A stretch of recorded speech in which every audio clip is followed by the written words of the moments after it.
Ժառանգության ընդունման կարգում փոփոխություններ կլինեն։ Գործող օրենքով ժառանգությունը ընդունվում է անձի մահվան օրվանից հետո 6 ամսվա ընթացքում նոտարին դիմելով, սակայն որոշ դեպքերում ժառանգություն ընդունելիս բարդություններ են առաջանում։ Խնդրի լուծման համար ազգային ժողովի քաղաքացիական պայմանագիր խմբակցության մի խումբ պատգամավորներ փոփոխությունների նախագիծ են մշակել։ Անհրաժեշտությունը ծագել է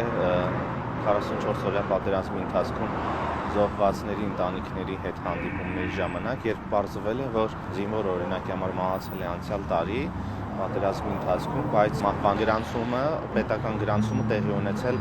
ասենք, այս աշնանը, քանի որ մասունքները մինչև նույնականացումը արվել է, անցել է 6 ամսյա ժամկետից ավել, իսկ օրենքով նախատեսված է, որ ժառանգությունը քննարկվում է նոտարական կարգով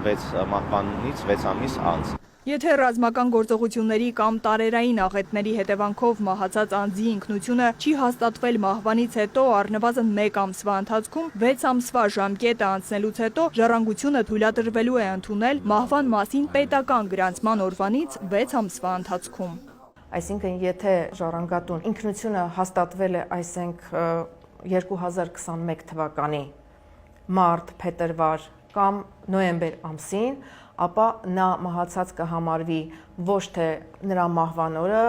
սեպտեմբերի 27-ից 44 օրյա ժամկետում, այլ մահացած կհամարվի մահվան վկայականը տալու օրը, այսինքն պետական գրանցման օրվանից, որը հնարավորություն կընձեռի նրա ժառանգներին այդ 6 ամսյա ժամկետը, նոտարին դիմելու ժամկետը բաց չթողնելու համար։ Նախագծի ընդունման դեպքում օրենքը հետադարձ ուժ կունենա եւ կտարածվի նաեւ 2020 թվականի սեպտեմբերի 27-ից հետո զոհված զինծառայողների ժառանգության ընդունման հարաբերությունների վրա։ Նախագիծը քննարկվել է Արդարադատության նախարարության հետ, մի շարք բովանդակային առաջարկներ են արվել։ Առաջարկվել է նախագծի անցումային դրույթներով հստակեցնել, որ այն դեպքում, եթե